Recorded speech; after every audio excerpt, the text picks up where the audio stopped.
Tinei Mapepa, a prominent member of the opposition and former Mwenezi district organizer for the Citizen Coalition for Change (CCC) led by Nelson Chamisa, has been apprehended.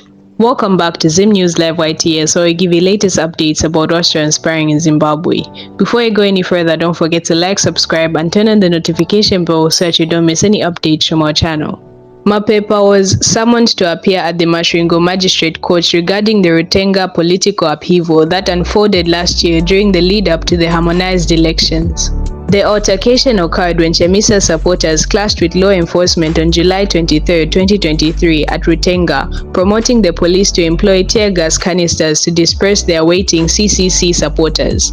According to the summons obtained by Zim News, Mapepa, who was organizing the Rutenga CCC rally at the time, was required to appear at the Masvingo Magistrate Courts on April 22nd to respond to allegations of incitement.